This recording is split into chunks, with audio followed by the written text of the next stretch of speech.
What's up, guys? It's Corrupted. And it's dragging. Hopefully, it's working this time. Yep, it's working this Hopefully. time. Okay, cool. Cool, cool, cool, cool, cool. Okay. Yeah, I got the notice. Sorry about all that. Had a couple of separate things that. So, we basically lost 20 minutes of the discussion today. So, 25. yeah. So, I guess to. I don't want to start where we left off because I had to delete that 25 minutes to make it work again.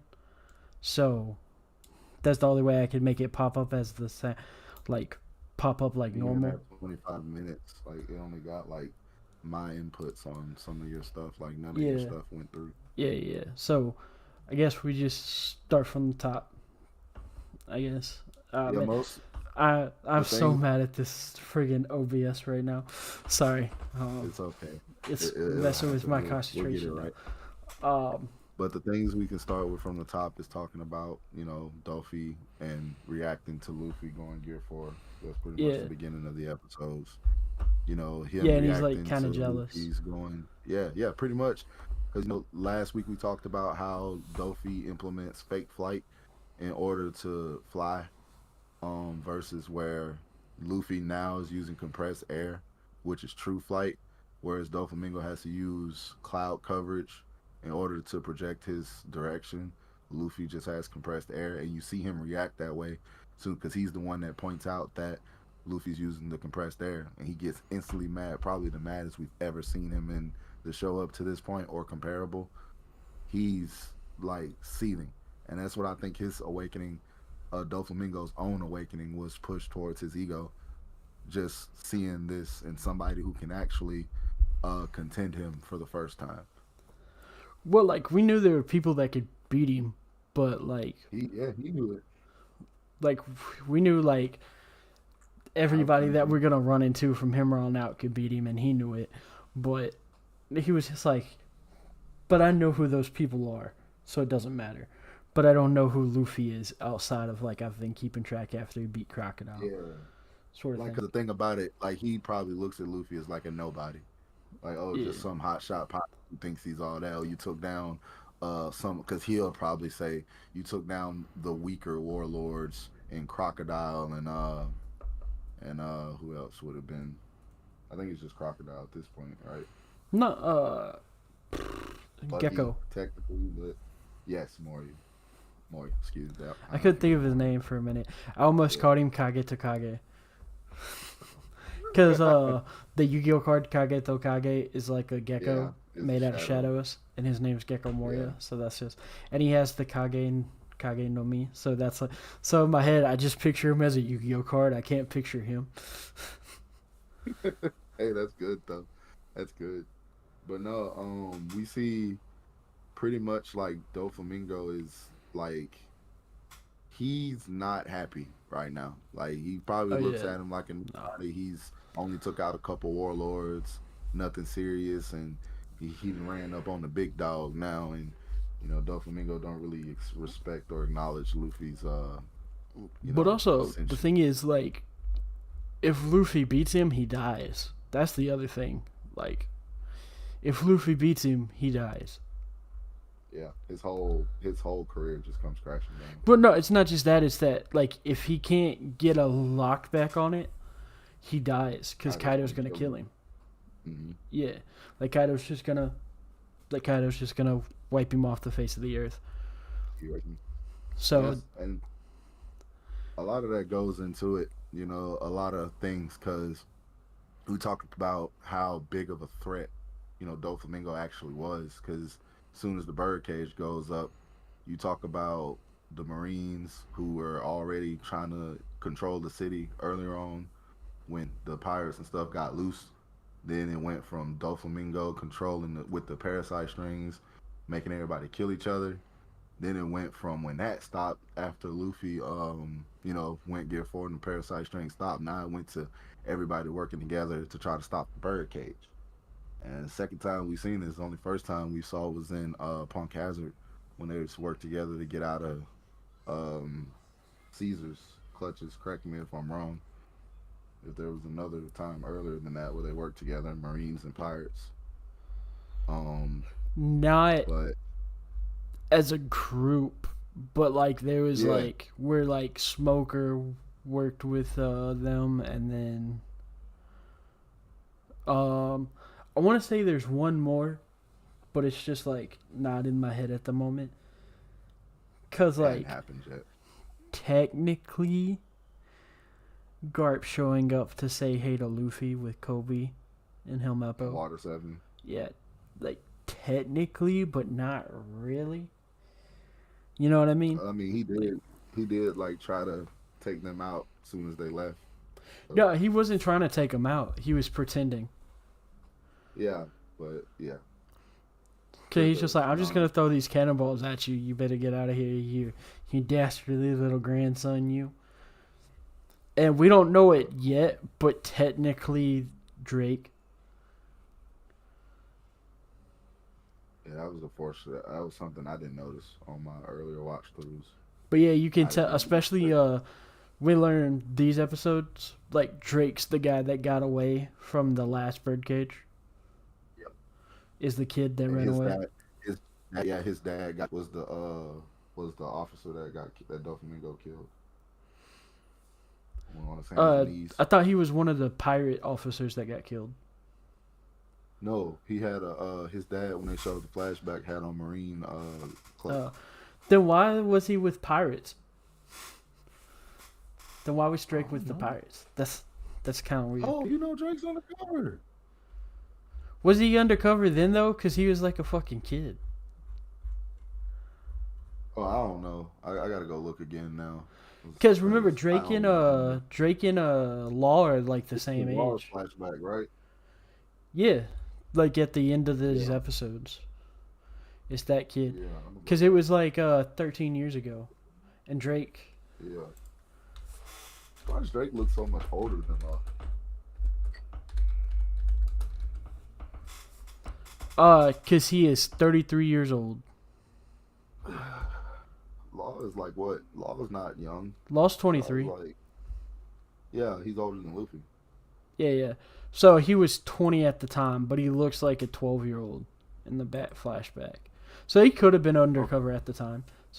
undercover at the time. He just looked really fucking young. Because he looks older than Law Oh there, yeah. but he looks like he's 14 in the flashback. So, like, it could have worked out like that. But also, like, But we see. Go that's ahead. like all I can think of. Because, like, I can think of, like, Fujitora not really giving a crap at the Reverie. But that's not helping pirates. So that's like the only time I can think of. But yeah, and that's breedings for what we see coming next though. But that just shows you just how big of a threat Doflamingo was, and to But also, put like, if they don't do it, they and die. So it's like, and exactly. So that to putting all this into consideration, just think how big of a threat Kaido is, man. Like if this threat right here in Doflamingo was so important and so big that it cost made Marines put down their vows to stop pirates and work with them just to not only save themselves to save the pirates they were helping, but really it was for the citizens. You can look and make those deduces or those draw those conclusions, and that's understandable. But just think about baseline that they had to work together, like straight up off the gate, well, I and think that Isho could have easily beat Doflamingo if they fought. if he didn't care about the citizens, yeah. Yeah, or like, well, also he's not allowed to. That's why he lets Luffy do it, and he bets everything on Luffy and being able to like tell the whole world like Luffy did it, and this is what Dofi was actually doing behind the scenes. Because you remember that's why Akanu's so mad at him, is because he did all that stuff, like he let it be Yeah, known. we definitely can get into that. But one thing about to get through to try to catch up where we were, um one thing that was crazy when you think about Doflamingo and his representation, because we talked about before we went out of how this was the fight that pretty much pushed Luffy into being pretty much the lion. like in our metaphor that we see and we've put together, like this 25 episodes in one moment with the Leo bazooka moment, like Yeah, the he Leo really bazooka. solidifies himself Like, as Lion. Like, a and finishing I found move it, with the name of Lion in it. yeah, it pretty much gave us, because and then what was great too that I liked, that I noticed after you said it, after, what was it? I want to say right before he did it, when Doflamingo made that comment talking about some, huh, how could a little puny little form hurt me and stuff, and then it went back to the flashbacks that he actually had this damn form back and learned it during the Rayleigh training while he was on the island, and he actually was using it then, but he had absolutely no control over it, type stuff, and it really lets you know that he held it until he felt that he could use it. Thus, this is the part where he feels like he could use it enough to try it on someone as big of a threat as Doflamingo, just to show you the fruits of all his training coming to this moment, thus bringing him into the lion, or fully solidifying him into the lion phase Also, of his another growth. thing that I thought was interesting about the Gear 4 form is it's kind of a foreshadow that the Gum Gum fruit is a Zoan type. Yeah, Because no, I can't believe it. the mark of an awakened Zoan type is like What an ethereal the scarf smoke? around the back. Like Yeah, that the goes smoke. around the back under the arms. Like every awakened Zoan type has it. Like Kaido has it, Yamato has it, Lucci has it. Well, okay, not every awakened Kaku. Zoan type because the awakened Lucci's jailers is don't have fire. it. I Yeah, thought but they it's did. still a I thought scarf. they did.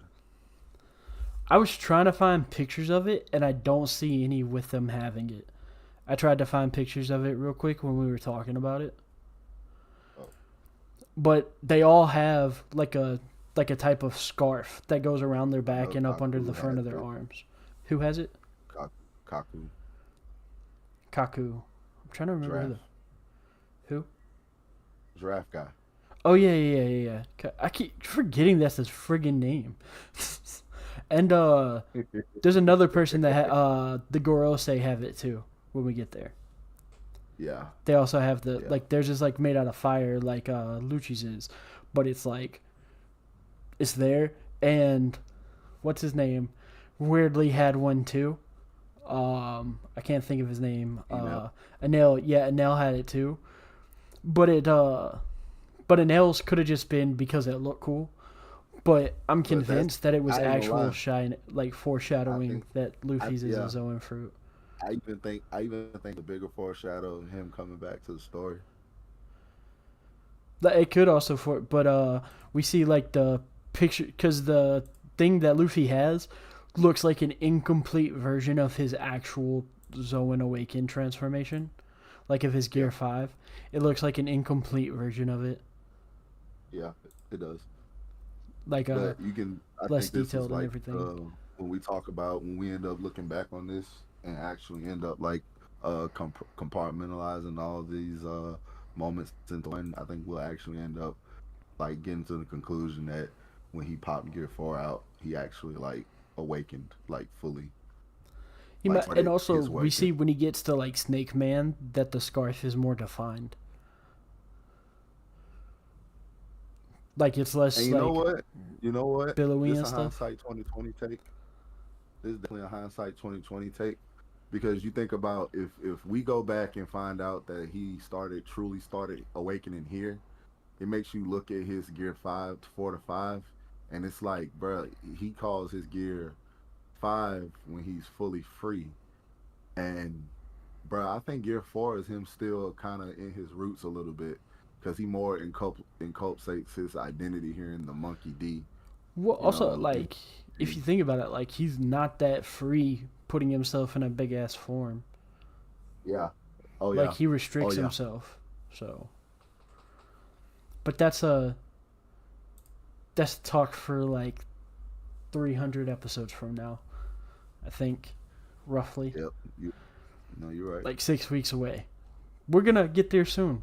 or not 6, 12 weeks away. We'll be there soon enough though. But another thing we were talking about is how, like, Dragon pointed out how he's just like, why does he keep hitting him in the stomach? And I was just like, it's probably because his stomach's just so big. But then it occurred to me, in the, how many times am I gonna have to say this today because of technical difficulties? But in the late 90s, early 2000s, the biggest sport in Japan was MMA, like the most popular sport. So it makes sense that Oda would know that hitting someone in the stomach drains more stamina than hitting them in the head. Yep. So one thing he did find that would make it super smart. One thing Doflamingo pointed out in the beginning, that all he has to do is outlast him. And when you already have the killing blow, where you can deliver it at any point, and you know your opponent's, like, you know, not really has a time limit on how much energy they can exert at full power, all you do is just try to hit them in the place where it's gonna hurt just the liver situation, shot. more so them. Yeah, because you're in the actual fighting. You know, most people who watch combat sports know you're setting up for the big kill, the big flurry, the state that you want in. You know, like, it's a chess match, and seeing Doflamingo hit him in the stomach to drain his stamina because he already knows all he has to do is outlast him is just, that's poetry.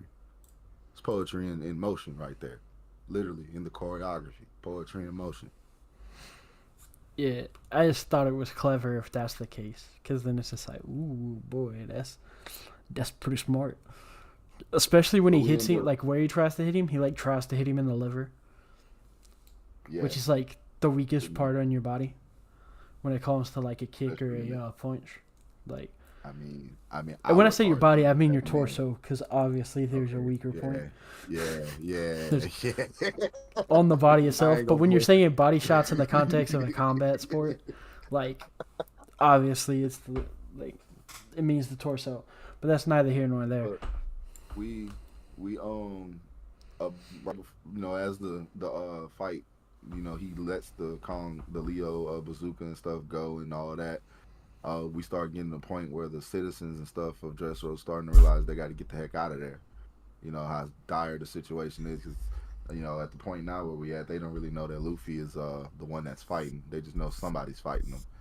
But one thing to point out, if you've been following us for a while, even if you haven't, we have this thing called the belief theory, where we think it's really not, the whole thing really isn't freedom, it's just the belief. Because we see this lady, old lady, who really just can't walk at all, like can't get out. Little girl trying to pick her up, walk out of there, but can't get her. Then we get the speech from King Riku, you know, pretty much putting his belief and stuff, telling the people everything. And we see this lady after the speech, just life, running faster than a little kid in youth. This lady ancient, like running faster than a kid. It's about kicking up dust. Like, yeah, bro, she fast as fuck, dog. Which goes to the point, like, bro, like, a lot of this stuff we see, like, just, it has to be belief, has to be the power of everything. Because once you believe you can do it, it's different than just having faith that you can. You know. Yeah, it's like the whole don't believe in yourself, believe in the commoner that believes in you thing. I don't know if you've seen Gurren Lagann. It's on my list. But that's what it makes me think of.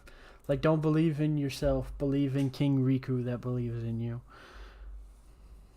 But getting into that, like the speech that in this case, like wakes her up. This case, it would be, before you get into the speech, in this case, it would say, don't believe in yourself, believe in King Riku, who believes in Luffy. Or no, believes in you.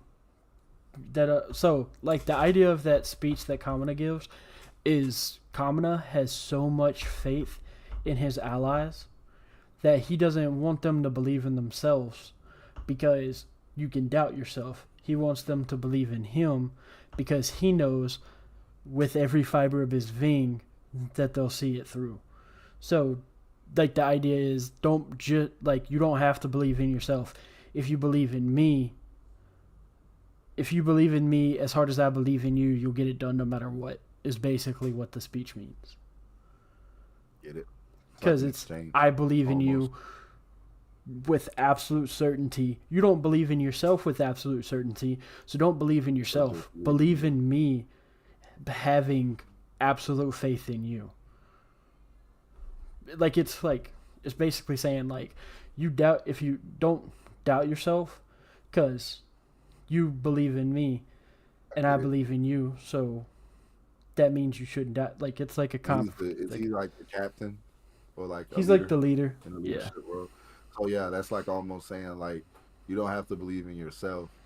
Just believe in me that the dude who commands you or leads you has absolute faith that you're going to do whatever you can do and whatever you need to do to make this mission work. So it pretty takes the much. stress of doubting yourself Yeah, away. It's almost like saying that I believe in you no matter what decision you make. yeah, that's pretty No much. matter Or what decision you make, it's also like I take, and it's also I take full responsibilities for what my underlings do, sort of thing. Also, for whatever decisions they make, I believe in them enough to take full responsibility and full accountability for whatever decision they made. pretty much, yeah. That's basically what Yeah, it boils down to. I get the saying now, Yeah. and that's perfect. That's perfect because like go ahead, like you said you earlier before we started you had the speech. So, well, first, the thing that sets up the speech is real nice because it's a crippled dude with crutches running and he falls down. And Yeah, we just hear inside of his head, he says, everybody's going to die no matter what. It's pointless. Even if we can run, we're going to, or even if we can run, we're stuck in the cage. Doflamingo will kill us anyway. So it's easier to just give up. And then shortly after he has that little internal monologue and he lets go of his crutch and then he just sits on the floor and he starts crying. And then we see a couple that old woman that you were talking about, we see her fall down and her granddaughter tells her to when get that up, happens, begs her that's to the whole get up. setup.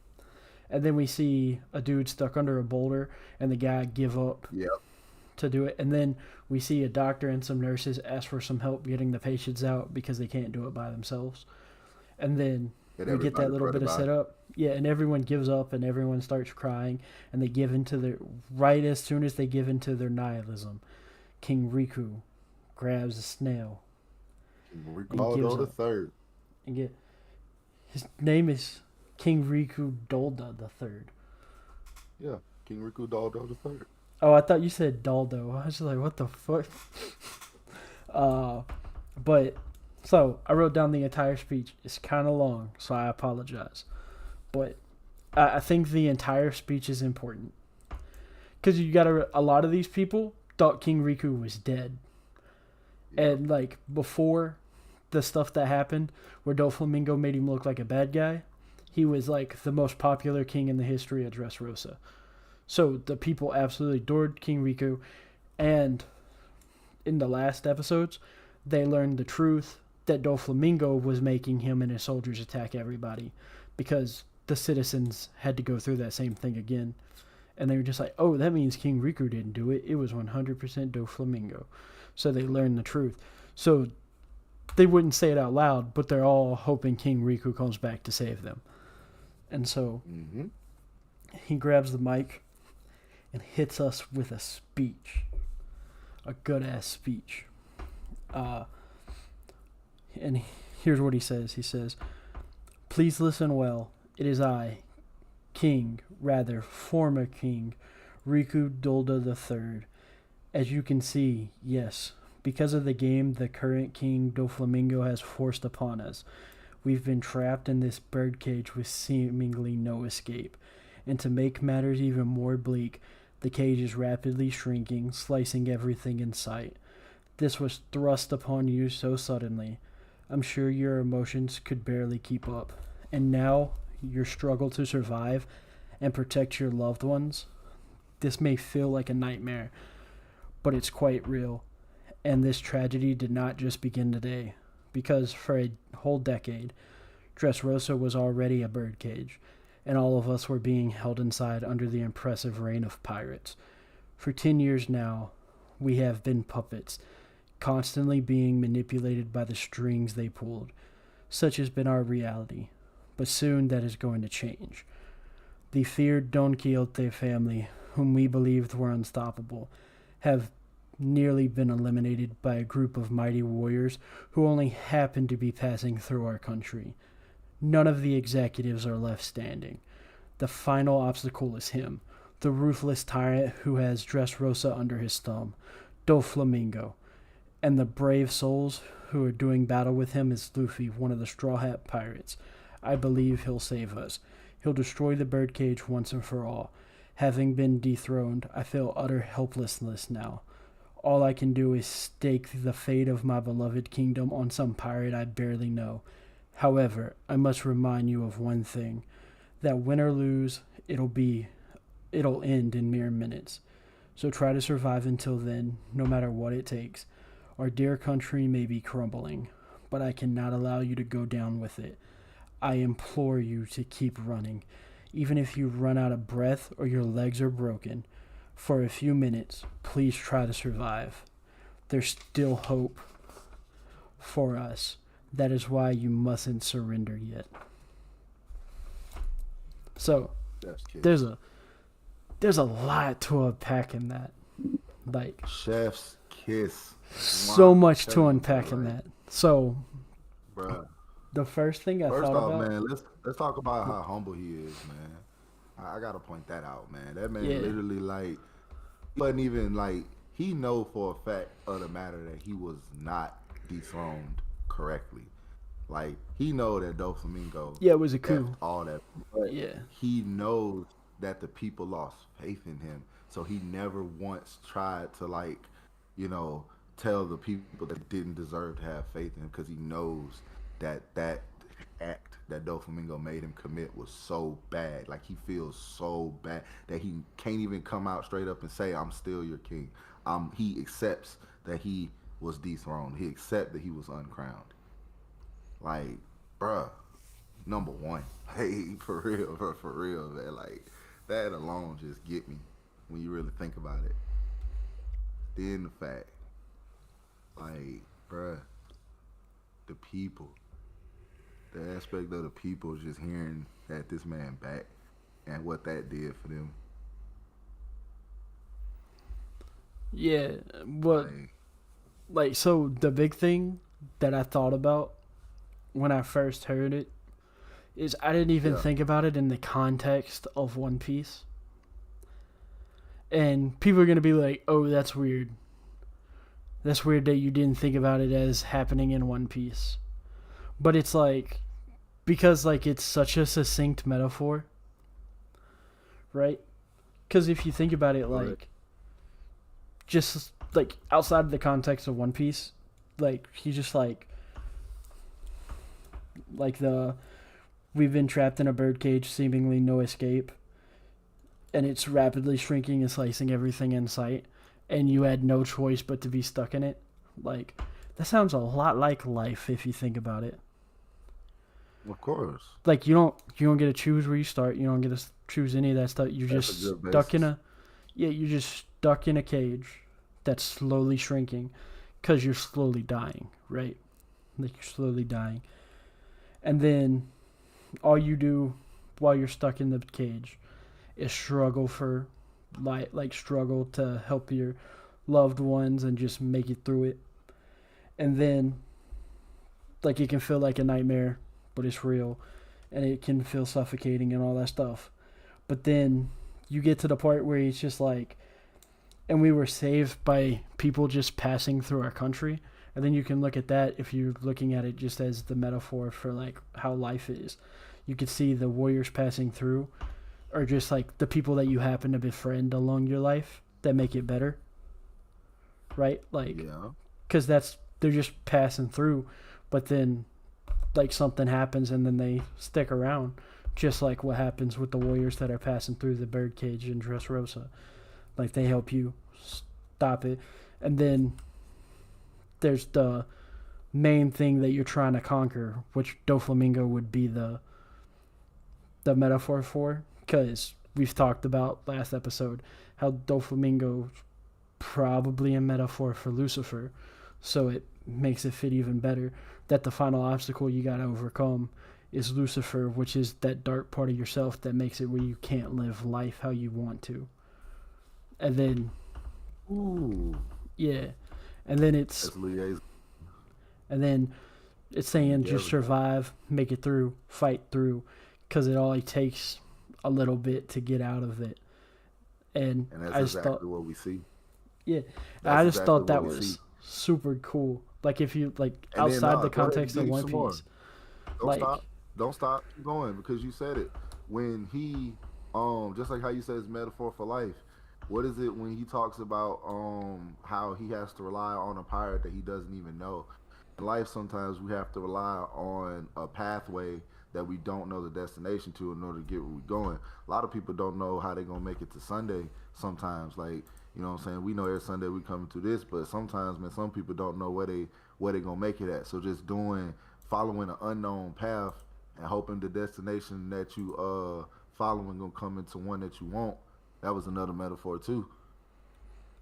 yeah, there's just so many ways to like read it just from that.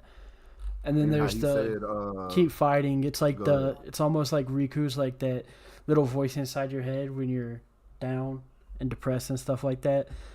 That it's not like, if you want to think about it in a way, it's like the Riku is like the self in the metaphor, and then Right? Doflamingo is like your shadow, and then Luffy's like your super ego. Yeah, you can see that. Yeah, and it's just like the self is just telling you like there's still hope. You got this. Just deal with that one problem that's been bothering you. If you can fix that problem, you can fix this problem. Then you can fix this problem, and then it just turns into a domino effect of fixing everything around you. Well, you can't, obviously you can't fix everything, but like, But nah, he even addressed that too, because even towards the end where he said this thing I don't know how this thing will end. I just know it'll end in mere minutes. So keep fighting, keep going, so that you can stay safe and be prepared when it does. It's almost like literally he tells you like things can change in a certain way, and it doesn't teach you to try to control those things when they change. It teaches you to be adaptable and to adjust as they come. So, like, that even goes to when Rebecca suggested them to go ahead and move towards the plateau and to get away from the palace instead, because the original idea was that the palace was the center, but they ended up changing it because I think you pointed out, you made it to my knowledge, because Doflamingo got knocked towards the plateau, and they changed the center to the plateau, so they all ran towards that instead. So that was one of the things that he mentioned in his speech, was to try to, just like how we say, be adaptable. This, bro, you just hit the nail on the head, man. That's a good one right there. Like I'm starting to see it all. Like, just, bro, like how just to keep fighting and keep going, because that's really, at the end of the day, that's all you can do. You know, all you can really do is keep fighting, keep going, stay up. You know, just keep moving with the times. Like, just adapt, just keep going. And that's what they did in imminent death too. And that's the thing that made it too, because it's like the bird cage is just closing on them. You know, Doflamingo to sped it up, and these people done lost all hope. Like at the top of their nihilism, just like how you said, at the top of their nihilism. yeah, like they That's all all. just I mean, consigned themselves to die. yeah. As soon as they see that thing, because it was already going slow, or a speed. I ain't gonna say slow, but it was already going a speed that they felt that they really couldn't deal with. They seen the devastation of it. Then he speeds it up. So it's almost like we already knew he was gonna die, but it's like fast approaching. And instead of like, really thinking about it, they got lost in their own self doubt, their own self, held themselves back in their own nihilism. And Riku's speech ends up pulling them out of nihilism so much that, like I said, the old lady who literally felt like she couldn't walk before got up, started running. I remember dude with the crutches. Then he threw the correct from. He threw the crutches away, didn't it? No, he didn't. Like, Like he threw his crutch to the ground because he's like, I'm not gonna be able to do this. But a random person runs back to pick him up and grabs his crutch and they end up running after the too. And speech. then I know they Yeah, and come then back. runs him They away. come back and pick the dude with the boulder. They Yeah, end up three going people back. come and All help the yeah. somebody pick it up, and then And now like they an entire mob shows up to help get the people out the not just a couple of people, the hospital. entire mob, the whole city. So you think about that. Like And then it really somebody finds the widespread little effect. boy that the lady was screaming about, and that cracks me up every time because she says like a Kuma shirt. In my head, I was just like, "There's no way he's wearing a Bartholomew Kuma shirt. They probably just mean bear." And then they find the kid and he has a Bartholomew Kuma shirt on. Like that Man, shit somebody cracks trying to me make up. that. Somebody trying to make that money off the Revolutionary Army. Yeah, bro. Like, and it's a little ass kid too, so he's just like, hell yeah, That's the good too. Hey, pacifistas I are ain't gonna lie. dope. You point that out. You point that out, and that makes me immediately think about the fan letter and like how these people viewed the pirates and stuff. So I would be surprised somebody had Well, was looking remember at the the rebel warlords are army like supposed to they be were like friends. real life superheroes because they stop pirates. Actually, yeah, you're right. You know what? Yeah, you're right. That's probably even better because yeah, yeah, But it yeah. turns out That's they're really probably what like it was Homelander. But yeah, they're like supposed to for the be most like real part. life superheroes, and then Kuma's like the best guy out of them, right? Yeah, Like yeah. especially when she gets to his backstory, like his full backstory, like Next to he's just a Jinbei, legitimately good guy. Yeah, next to Jinbei, but like they're just but legitimately Kuma's good yeah, guys.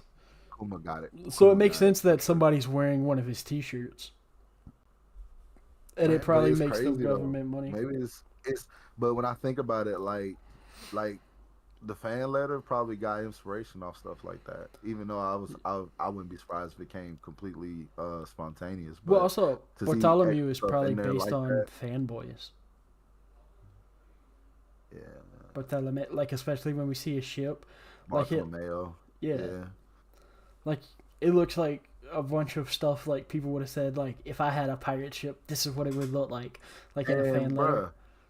bruh, we gonna get like we gonna like while we talking about it too. The Bartolomeo, he's interesting to me now in this whole thing because during the part where everybody's pretty much because now we're into the 10 minutes when Luffy's pretty much down and out, and it was right before that when pretty much everybody's pushing the thing back. And you see, one thing that they did is it was during Gat's speech. Cause like how you say you like King Riku's speech. I didn't write Gat's speech down, but it was some parts about it that just made me just think into a whole different aspect about it. It was during the time when they were pretty much, praising, starting to praise Luffy, like when he was giving them the gladiator introduction still and all that. And Bartolomeo, like, cause not only him, but Robin was next to him too, and I learned that Robin's pretty much the symbol in the Straw Hat crew for one whose nihilism has been cured, and she's just living the life of freedom, that her own freedom, her own emotional, mental freedom of having to jump crew after crew for her safety. She knows she's with a crew that's gonna ride and die for her, and she believes, because that was one of the things that made me realize that they weren't paying attention to the fight. Everybody who was there, because Robin tells Leo, because Leo was starting to get into his doubt, saying, "What we're gonna do is keeps pushing back," and Robin was like, "Our captain's gonna save us," just straight up out of the way. And Leo's like, "Okay." First time I sit there and see them not look gullible. It was that one moment in the anime. I don't know if it did it in the manga, but it was funny. It was first time I was like, "You just gonna not be gullible this one time?" It's like, okay, but Well, to be fair, he never Bartolomeo, met Luffy. true. That's true too. That's true too. But Bartolomeo, in the point in which they're dulling it, you see Bartolomeo be the first one to say for Mr. Luffy, and it's like he really dulls the moment, really, because we know he's gonna be like that. But it's so clever to have a character like that in this moment, to where you have someone them praising him because he's really doing a serious thing right now. Like we've talked about how big of a threat Doflamingo was to see somebody in their country actually being able to go against this threat and give him a problem. They've never seen this before. And for them to start paying like the real homage to him and stuff, to have Bartolomeo there dulls it. Makes it feels like, oh, he's just saying that because he loves him, but no, this is a real thing right now. Like, and I thought that was hella clever. Like, really, like when you talk about poetry and stuff to put in there, because to what counteracts that is what Fujitora does right behind this. But we'll get into that. That hasn't quite happened yet. But a thing to also note when we talk about Doflamingo, a lot of people put Doflamingo in the top villain in One Piece, and I can agree. You know what I'm saying? I don't have a top villain yet. I don't really want to say a top villain until we get further in the story and I really see just the capabilities of some people, characters in the later story where they're at now. But Doflamingo is a good candidate. Talk about menacing. Talk about just ruthless. Dude, this dude was going through the city impaling people. And one thing that Luffy's speech did, well, we talk about what the Ubermensch is supposed to do. You know, people follow him, gonna follow him because they want to. And if he's to help someone, it's not even really just for his own benefit.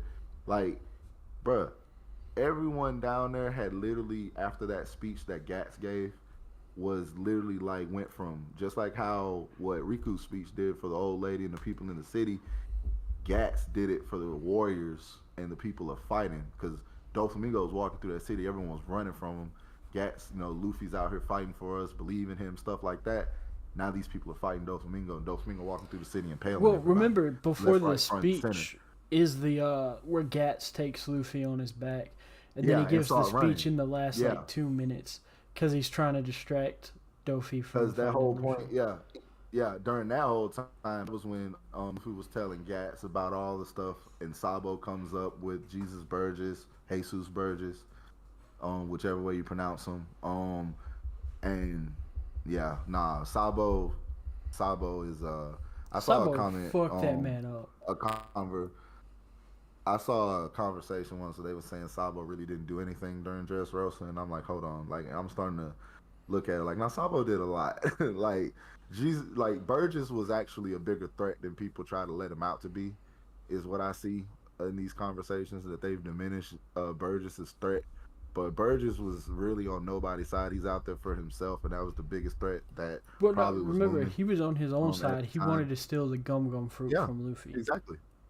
Like that was his goal. Yeah, And also and he with the the he Sabo also thing, wanted to they take stole all out the Sabo goods. because getting the fruit. Remember, they Yeah, I stole all forgot the about that. goods I from forgot the about that. like. That's why they were there. That like we learned in Sabo's flashback, they were From gonna before. send people there anyway. But the reason Sabo went was because he wanted to get the Maramara fruit. He asked specifically. he knew- He he asked heard about Dragon the tournament. specifically. Yeah, he asked Dragon if he can go so he can go get the Maramara fruit. But I think outside he of that, deduced himself.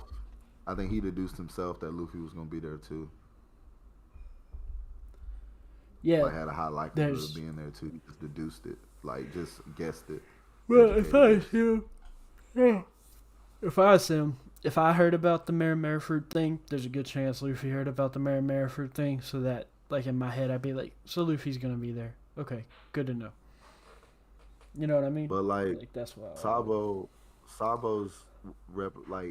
Sabo really is the icing on the cake for this arc, because I even feel like you could take Sabo out and put him later and it's still a great arc, but Sabo being here just makes the arc even better.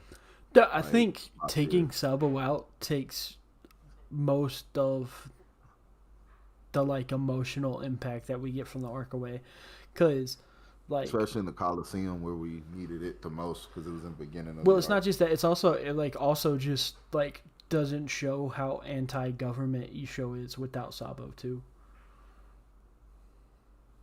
I mean, so with the presence of the Revolutionary Army there as well, Well, to like give it that extra oomph. well, Sabo is one of the only two people strong enough to actually fight Isho from there. That point, like we know Dragon would probably I mean, wipe the floor with Isho. what I'm but, saying, like, what I'm yeah. saying, because I agree with you. Like Sabo's interjects and makes the arc and Ishwell stuff like way cooler and way like intenser. But I don't think like if you was to put Zoro or someone else there, like I think Zoro's strong enough to fight Ishwell because he does it at the end. Yeah, but it And doesn't have the But like Ishwell, it matters but because of who he is.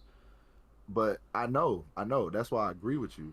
But I'm saying like, but Ishwo telling Zoro that, in other words, telling the Straw Hat his same plans, wouldn't really like for the story. I mean, like I say, it wouldn't be a No, bad but then who fights interaction. Pika? I mean, he still would have fought Pika. No, because while that's happening is Sabo while didn't- his Pika's. Sabo didn't finish Eastwood, and it could have He easily wasn't been a gonna. thing. It Like wasn't gonna finish it. What it I'm could have. getting at though is that like, it wasn't going to finish Isho I'm agreeing because with it's you, but showing like that Isho I'm like agreeing with you, but I'm not gonna sentiments. like take Eastwood's like the only reason why I say in Eastwood's case why because Sabo was a revolutionary, but saying because someone else wasn't strong enough, I won't go there. I would mostly say because he was a revolutionary No, no, and no. The when Eastwood I was follows saying the strong enough, revolutionary. I'm just talking about he's one of the only two people in the Revolutionary Army that's strong enough. Yeah, Because but you do Kuma's not realize there at that point. taking Sabo out of this would pretty much almost fully eliminate the importance of the Revolutionary Army being there. Because there's no other ties to the Revolutionary Army being there besides the injustice, but even more so, Sabo seeing Luffy. Well, they were there to steal a lot of the stuff for like Yeah, it was but Koala that and could have Hack easily were been supposed like to do that anyway. that could have easily been off screen, and we could have just got the reunion with Hack with Robin, because that would have been the other connection that would have been there. Because Hack was the one that taught Robin some fishman karate. Yeah, Hack and Koala are her masters. Yeah, I get that. Yeah, so that would have been the other connection would have been there, and then it would have been put Sabo there later. But in Ishiro's case, the only thing I would have seen happen, since he didn't really, it wasn't a fight between him and Sabo, he just kind of held him off. It could have just been a passing through kind of thing, and that could have been possible. But like, I agree with you. No, Sabo being here was like the best, and him being a part of Revolutionary Army with Ishiro being all those views, especially because hindsight 2020, we know Dragon used to be a part of the Marines. It makes that like even more like 10 times better, because this could the way Ishiro thinks could be exactly the way Dragon thinks about the military and the world government. So him seeing Sabo there and him having that interaction and stuff, and part of the reason why he lets him go and stuff is they got the same views, and why they didn't really come to true blows, like treat him like a pirate and subdue him and put him in handcuffs stuff, even though he really, they really did have like a kind of, it wasn't a no fight, like they didn't have no formality in like trying to stop him, but they had the same views, and Well, to the thing have is, those Isho two clearly talk. thinks that the Revolutionary Army's in the right. Yeah, and that meeting with Sabo and Ishiro confirms that, like Yeah, 100,000%. we're like neither of them want That's to why I hurt each say, other because they understand yeah, that they agree with each other. that's why I say Sabo being here with Ishiro and Fujitora, all this in this mix, put it all together. It's poetry, man. Like the revolutionary, you got the pirates who's driving the thing. You got Ishiro, who's really his position in the Marines is to stop the thing, and then but he got views to try to save the people that's on the thing, which I'm talking about. Dressrosa is the thing, and Sabo's here because he's trying to stop the exact same thing in the world government, allowing these people to be under subjugation and oppression by making of their own. The warlords of the world governments they allow this to happen, and Yeah, they Sabo are being here, actively participating in the oppression of an entire it's a nation. whole it's a whole thing, and Ishiro like shows us this, and he represents what the world government and the Navy is supposed to be.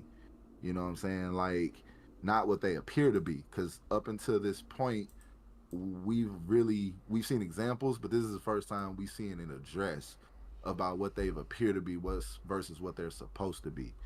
Because in the Navy's case, how these kids look up to him, just like how you mentioned the kid with the Bartholomew Kuma shirt on. He's really supposed to be Superman, but they Homelander.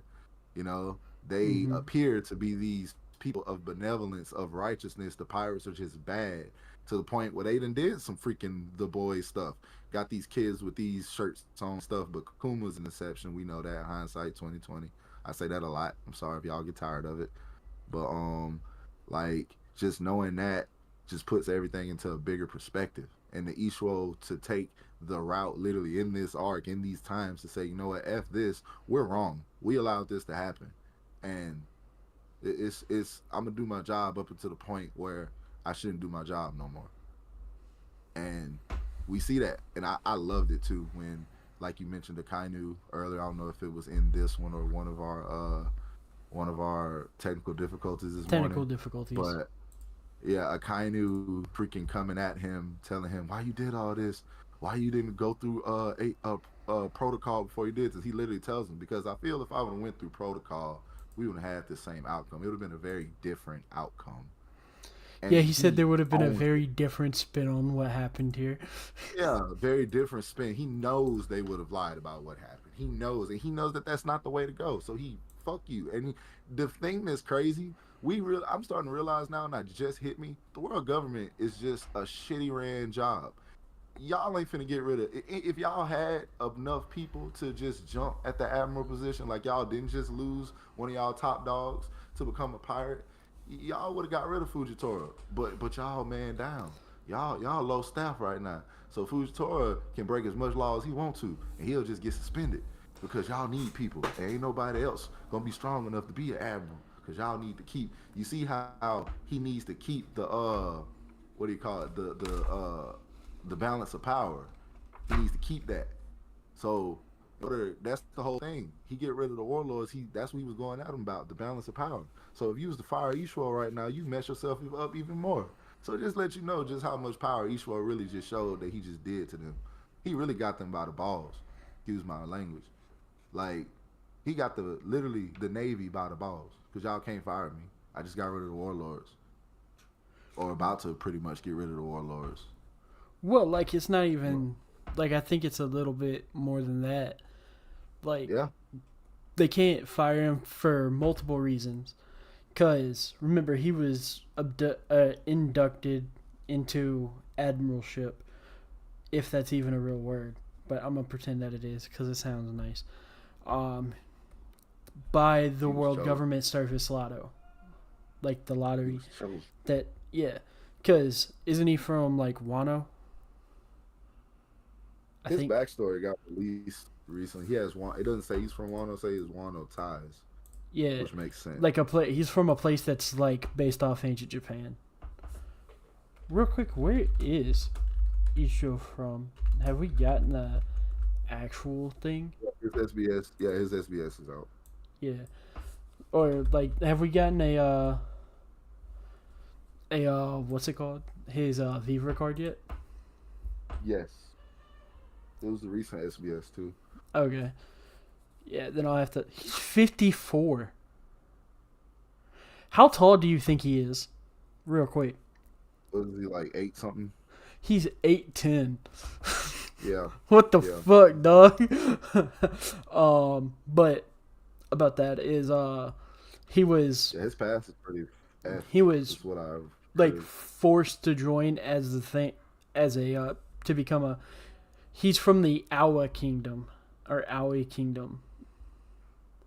Okay, that's where he's from. It's a country where we don't know much about, except for Isho served as the military chief, and the war destroyed the kingdom, and he was branded as a war criminal. But then he was forced to become an admiral in the lottery. Mm-hmm. From the lottery. So, like, you can't really get like onto the dude that much when you're forced him to join your club. You know what I mean? Like you can't like because you'll kind of fuck with the balance of power in the world if you Yeah. if you If you get rid of him, yeah, you mess well up if the you balance mess with of the power. lottery because like why does the lottery matter now? True. That's very true. Like or that's very just how I true, see it. actually. But like especially with like someone that strong because we haven't had it confirmed how strong Isho is, but I have a feeling he's around Kuzan. Like I personally think he is stronger than Kuzan. Just from what we've seen here. Yeah, the type of way he can control just an entire environment, which But also Kuzan like do he as can well, change how but gravity works. Like that's what his power is. true. So he That's very like true. like him and Sabo, like because Sabo like understands that he's just playing around and he's just like, okay, yeah. So I don't see how you're gonna beat me, old dude, because like I'm a really good martial artist and now I have fire powers. And he's just like sideways gravity. And that shit cracked me up. And it was quick. It was Yeah. quick too. It wasn't even like a think. Like he didn't even have to think about it. It was just like, I don't know how you gonna sideways gravity. Yeah, I love that shit. He just goes sideways gravity, and that's what he actually says too. Like he unseats his sword, and then he's just like sideways gravity, and then it just changed. It like gave like 100 times Earth gravity from the right, like out of nowhere. Like that shit cracked me up. Or how about the fact like at the end of the episodes where he sinks an entire fleet because he knows where everything is around him. He has like super mega sonar. Yep. Because like he That's the thing too. like it came off like he could have easily beat Doflamingo. Is how it came off to me because you saw like he didn't. He just had meteors sitting in the sky waiting for somebody to fuck up. when Bro, when he met him. the man literally like the whole arc pretty much walking around with the whole aura of like, I could really blow this whole place up if I want to. Y'all lucky I love all y'all. Yeah, And and like he even also with comes the off dudes, like even because he's the purple tiger, right? yeah, That's his nickname. He comes off like the epithet of the sleeping tiger, because like he yes, never bears his fangs. Like at no point yeah, in time because he never bears, just like a I sleeping tiger. you you could not convince me otherwise that in the beginning of this arc when them dudes was taking over and telling him that he was losing, that he wasn't letting that happen. You couldn't not convince me otherwise that he wasn't just doing that just for fun. Like he knows he's getting hustled, and it's like I could really f y'all up, but y'all probably need it more than me. The fact that y'all would go so far as to try to hustle an old man, y'all probably need it more than me. He was just letting it happen. Oh, I lost again. Okay, there ain't no way you got super sonar to see you got a whole fleet of ships around you, but can't see when a ball landing in a certain pocket. Well, I couldn't. I think he can see everything. Like you know how like Daredevil works. Yeah, same Like thing. something tells you like he something tells me because like when you're because he's a Paramethea type. Like when you have like a certain power, you can sense stuff. Like they talk about like I think it was Ace. He can like feel heat. It might have been a Kainu, but like they can like feel heat because they're fire people now. Or like a Nell could like see the electricity in the air, like he could feel the electricity in the air, like actually feel the electricity in the air. So something tells me, since he's a gravity man, that he can feel the gravity around him. So he probably has like a type of sonar. Is how I imagine Yeah, it, because he can also like air quote do like this weird flying thing to get around. yeah. Cause he does Like like he where he does. He like like gets on photo something and then he just makes it like floats it. pushes it, yeah, Yeah, and then makes the yeah, gravity come from different directions to use it, sort of like how Master Tao did in Dragon Ball, yeah. like where he just sits on something that I know moves. that. But like it's just Or like terror like type personally, I thing. feel like he could have easily just beat Dofi, but he couldn't beat him. And then like we see later I think on, like even he then, tries like to I save. would even go so far to say that he knew he could beat Dofi, but he wanted him to go through the justice systems. I feel like he's that type of person too. Was that he can't and still be an admiral. He couldn't bring Dofi in, so that's why when he, because remember he tells him like in the castle when they're talking, he's just like, I can't arrest you, but if you're beaten in a fight, I can. So I'm gonna turn my Yeah, blind eye to these pirates. Or he says yeah, I'm gonna turn a blind eye because that's the only, or I'm gonna turn an eye to the pirates in Dressrosa, and the only I have is blind. And then he just like walks out, mic drop. yep. I remember that the scene So like where he, I feel like because he could wasn't have that the same scene? easily Correct me if I'm wrong. Correct me destroyed if him. I'm wrong. Wasn't that the same scene where he told him that he was gonna abolish the warlords, or was That he that not wants yet? to. Yeah, Yeah, he wants because to. he was the That's his first one to plan. tell him that he wants to abolish the warlords, telling him that means you'll go back to being a power. Pretty much telling him that he want to take his whole empire from him. Pretty Yeah, much, he just just like, the nicest yeah, way possible. like he Like, 100% just wants to fucking. Yeah, there's a lot of, like I'm seeing it now. There's a lot of theories that Isho is close to a Kainu in power level, like oh that yeah, he's above. I believe it. Like people believe that he's above Borsalino, but under That's possible too. or near the same level as Akainu. But like Because it's like it's universally like across the whole fandom understood that Akainu is supposed to be like the strongest in the military. I don't believe that for a second. I believe it was. I don't either, but if everybody say it, like I'm gonna run with it Like, until I mean, cause we my know for a money is fact though on his prime was not greater than Garp's prime. Like we know that for a yeah, my fact. money's on Garp. My money's on Garp right Yeah, now. even old That's man Garp. I honestly, still because we see Garp beat like the my money's shit on out of Garp. Kuzan. Like it took an entire army backing up Kuzan, and the fact that Garp doesn't want to hurt Kuzan for Kuzan to come out on top. So like, Yep, it, you ain't lying, folks. like, You ain't lying. Folks. yeah. Sorry, I keep it. You ain't I do lying at like his whole thing is like he's a tiger, too. Like that's his animal. Like it's even the name of the episode where Akainu scolds him for letting Monkey get out of the way. Yep. Where he's just like, it's called. I think it's called The Tiger and the Hound. Is the name of the episode. But I want to say you're quick. I just like that he's just like, yep. What Suru's just like, why'd you let Luffy get away? Isho, I didn't see him. That's Yeah, still, dude. that's That shit cracked me up so much when he said that. I didn't see him. Like, I didn't see I didn't see him. And then but no, while we on when that, he's talking to while we Maynard. yeah, you was finna mention it exactly what I was finna say. Because while we was on Fujitora's first to mention the stuff that he starts to have, and you was just about to mention the quote he had with Maynard. Was it the gambling quote? Yeah, it's so him and Maynard agreed that they would roll dice, and if they lost a dice roll, they couldn't go after Luffy that day. Yeah. And so Maynard agrees that that's fair, and he rolls the dice, and they lose. And Fujitora's like, well, I guess we can't go after him till tomorrow. It's cool. And then Maynard's just like, what are you talking about? We spent all this time trying to capture Luffy. We have a chance to capture Luffy. And Isho's just like, listen here, you little punk. A man who accepts a gamble but gets mad when he loses the result isn't a real man.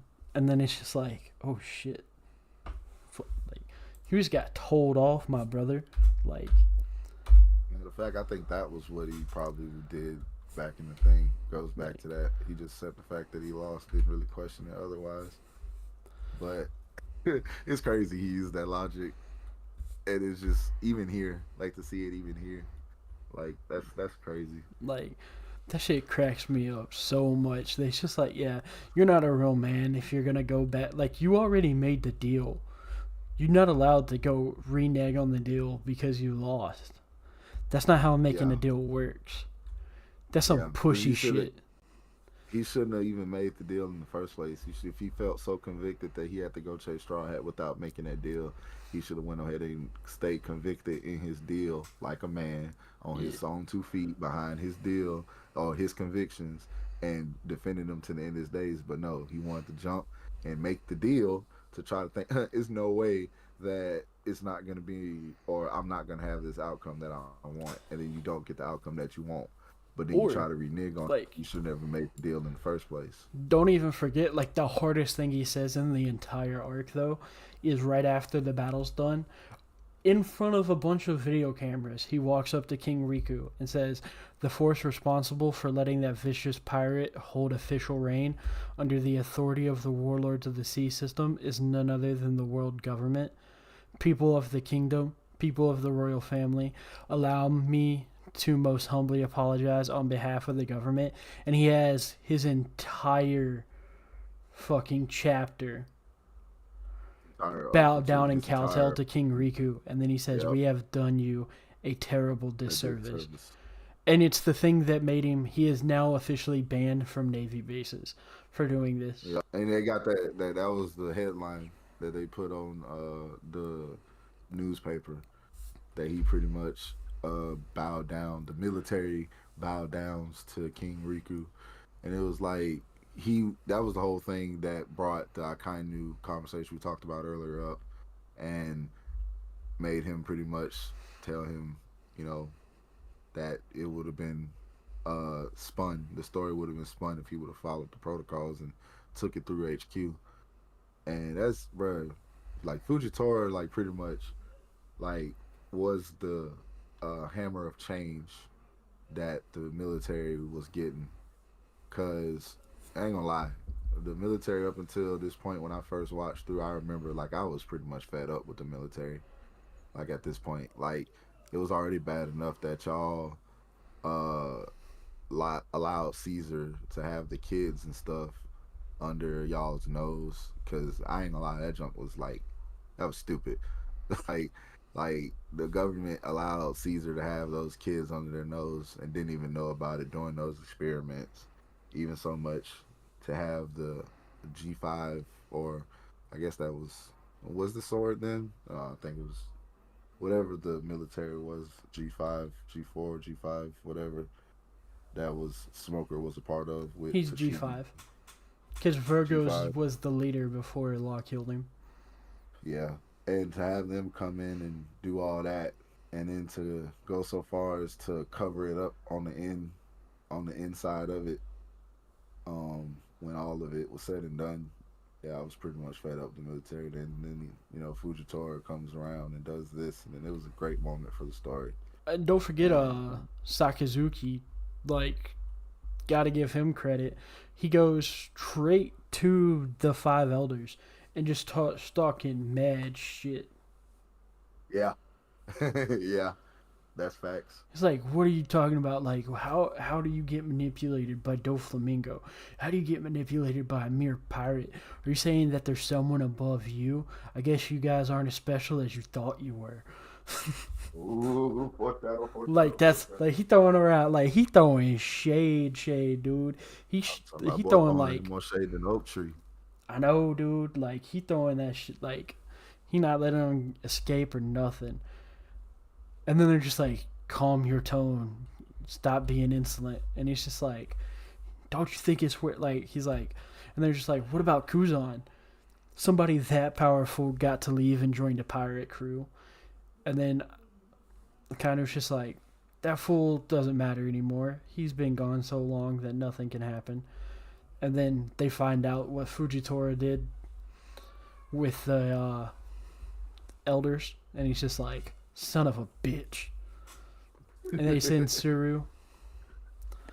Because Suru's the person that's been hunting Doflamingo forever. Yep. She's also like pretty much Garps and Goku and her were like, you know, a crew. Or like a cell. Yeah. I don't know if it's but yeah, that's cool. That's really cool when you think about it. Like, cause Suru pretty much should have been there. It's almost like it's what they try to make it feel like is that Suru should have been there instead of Fujitora. So, And Suru then coming in there's trying to command stuff was just like given. I like that when Akanu's just like, why didn't you report to headquarters first? He's like, I refuse to be made the hero of Dressrosa because I wasn't the hero of Dressrosa. And bruh, and that exactly spells exactly why I was pissed off when Punk Hazard happened at the military. Cause Fujitora is just bruh, humble. Man knows he ain't trying to take credit for something he ain't freaking do. Like, that's real. That's real right there. Or like this They line force Smoker. when It he's ain't like I ain't trying to give Smoker no flack. Like they force Smoker to take credit for all that stuff that happened at Punk Hazard. and then there's Or was it? No. They forced Smoker for Alabaster, wasn't it? yeah, they tried to Was say Smoker's the one that beat Crocodile. Yeah. Smoker and Yeah. a couple I don't remember and some what. other I people. don't remember. I think they kept Smoker and the girl that can use the iron bars. I can't remember her name. Natsuki. No. No, the girl Um with the devil fruit that's like a cage. That like makes iron bars. I forgot her name. crap. Yeah, I forgot her name too. Yeah, because she's the one that found the dance powder ship. But the real thing though that just cement Isho as like a fucking savage is when he's having the shouting match with Akainu, and Akainu's like, "You're out of line. You've caused our justice to lose faith." And then Ishio claps back with the, "If your face is all you care about, keep it tucked away where it won't get hurt. If admitting fault means your trust is gone, then you didn't have none in the first place." Like, that was so fire, dude. Yeah. That Oh, was that's so savage. fire. That's pretty savage. That's pretty savage. And then he Gotta like give that. yells like, "You're not allowed on a marine base anymore." And then Isho's just like, "That's what I wanted you to say." That's what I Isho's just like, wanted "I you to didn't say. wanna, I didn't want to step foot on a marine base anyway." Nah, nah. Nah, man, Isho, man, he made it. He made the art for real.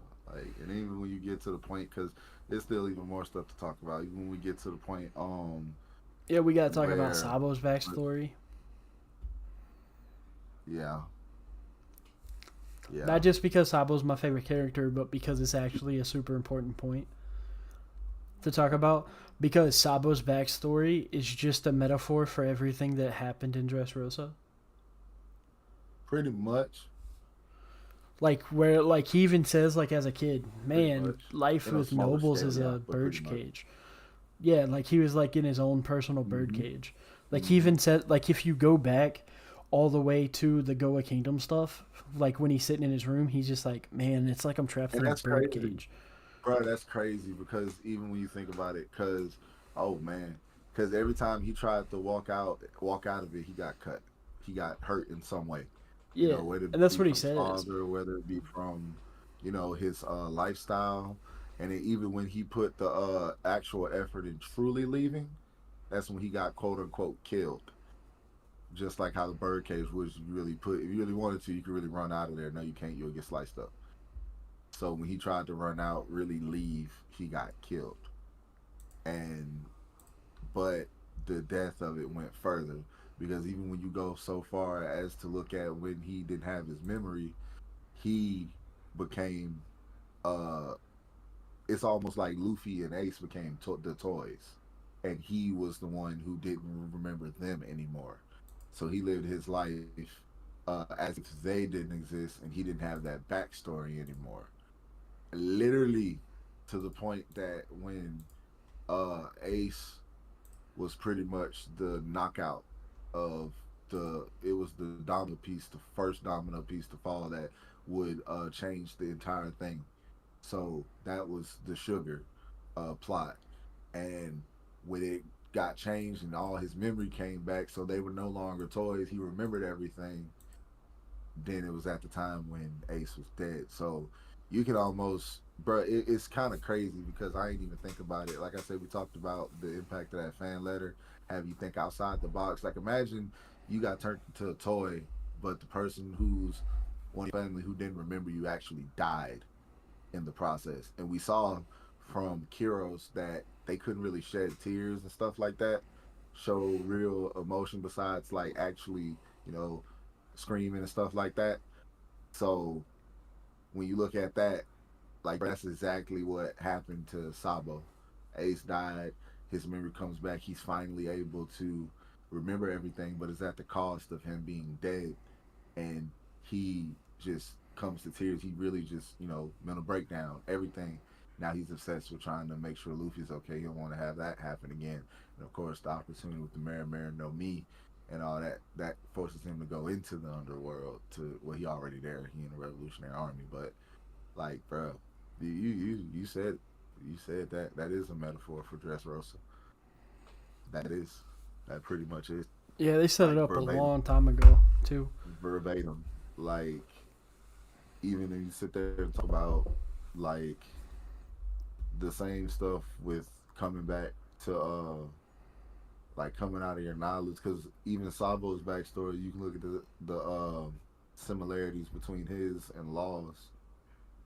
Like you know, Law never really lost his memory, but it was almost like he spent his life trying to figure out who he was and what his purpose was, versus where the flip side was Sabo's purpose was lost to him, you know. So like I see um Sabo's mirrors Dressrosa, but it's almost like Laws was a, what do you call it? Like a victim of it, kind of, sort of. I'm trying to put that together, but I don't nah, know off the top of Sabo's, my head.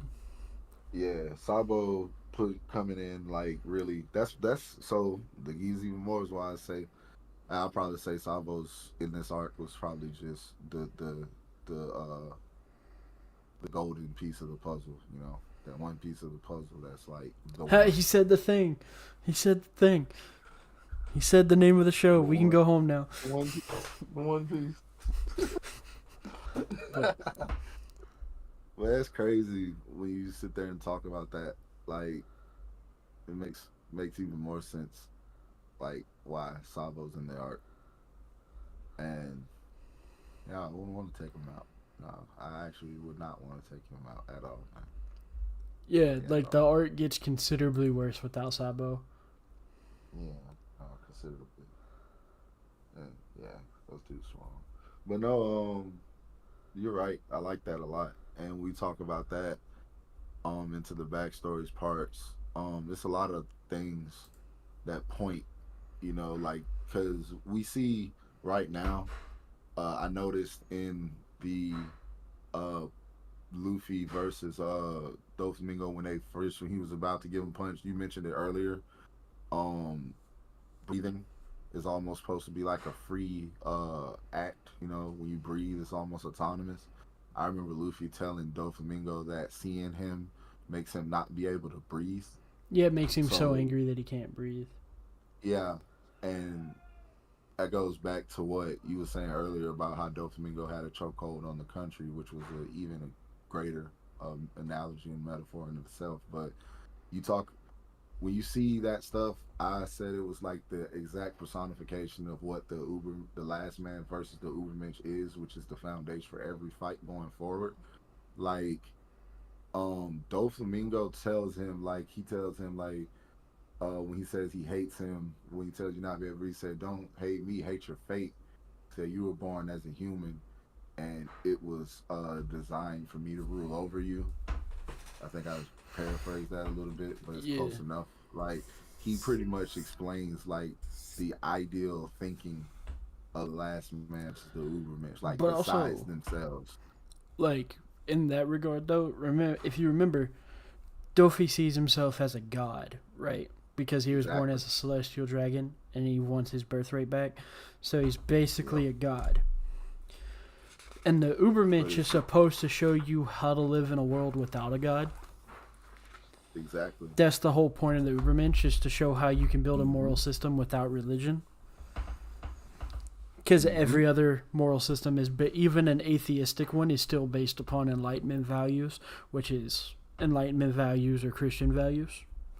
So, And in a world without gods, it would be a point in which people didn't feel like they would just rule over people because they had a birthright to do it. yeah, so it's literally Luffy showing the people how to live without a god And and with their exactly, fight. and this is the beginning of it.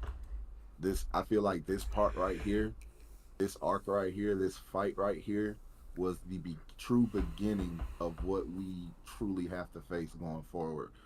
In the next, when we break down, if you know, you break down all the matchups going forward. It's literally a formulation of what's happening right now. Because Kaido might have not been a celestial dragon, but he definitely felt like he was superior enough of people to be doing the same things. Well, Like not so make people the boys, thing is, but Kaido is a representation of the status quo of the world. So like his is a little more complicated than what Dofi's is, it's because yeah. But I'm saying he's it's a thou step up. shalt in the metaphor. It's a step up, Yeah. So right? yeah. So But thou before shalt that, the is a middle great ground. dragon that like holds all the value systems of the world upon its scales. So it's like even like you said, it is bigger than what Dofi is, because it's like the And thing that you have to overcome to make like to actually have your values in the put in the world. You have to overcome thou shalt. then what we're gonna see in Big Mom is a little undercut because you just brought it to me now because I couldn't really put my finger on it until what you just said. But in Big Mom's case, she is a smaller version of Kaido, but a little bit more, not really, really not really, but just a little bit more sinister than Dofi. Just one because of her power, but second because she's doing everything out of self. First and foremost, like harder, like even harder than everything else because her deals only benefit her, her marriages only benefit her. Everything she does is literally just for a utopia that she's created, not even really lineage based or anything like that. She's just naturally bad. Like she's really not like, she doesn't have any like sinister plot or anything. She just has goals, personal goals. You know what I'm saying? Like Dofi was more trying to get to the business, get to the money. We gonna see Big Mom is more she's doing this for her own benefit. She's really self-centered and stuff like that.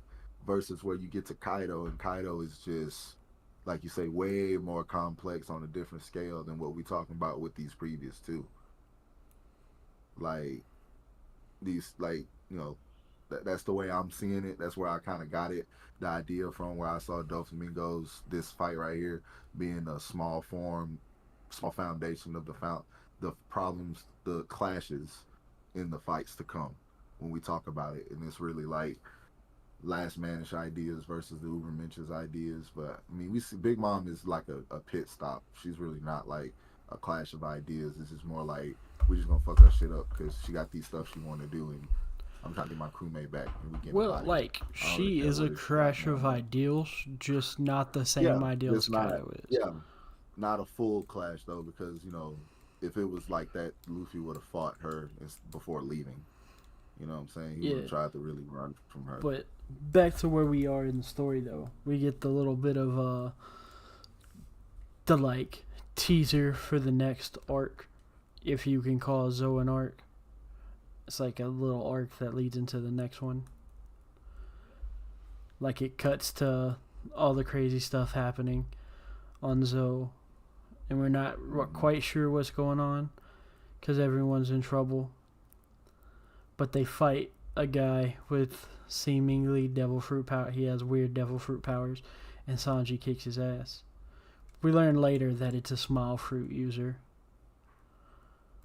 named Master Sheepshead. Yep. And then after that, it cuts back to Kaido running into Kid and his crew. Kid, Basil, and for that. No, I know where you're at. No, I know. Yeah. He did run into Urge, and Urge's just like, yeah, you can go ahead, big dog. I'm not gonna stop you. I want no smoke. He's like, we're 30,000 feet up in the air. I want no smoke. Yeah, he was like, go ahead, big dog. You do you, big dude. You go ahead, big dog. Like, feel free to die. And he just gets up with a headache. Yeah, that's Kaido, man. I think Kaido's introduction was grand. Like I remember seeing that for the first time, watching this dude just jump. Like his whole introduction was like, what? And he's just like, okay, Dofi, you piece of shit. We're gonna start a war that's gonna destroy this planet just like you wanted. But like, I don't think Kaido realized what kind of destruction he wanted. That's like true. What kind of like I think Kaido just wanted to destroy the world as it is, when Dofi wants to destroy the world as in wipe it from existence. Yeah, they did. They definitely did have different ideas of destruction. And then I love when Nietsche just like, yeah, we've been deciding if we're gonna capture Luffy or not by rolling dice, and Sengoku just dies laughing. Like, which is hilarious. And Isho explains it. I like when Isho like explains it in a way that makes sense, but he's really just like saying it in such a way because he doesn't want to go after Luffy.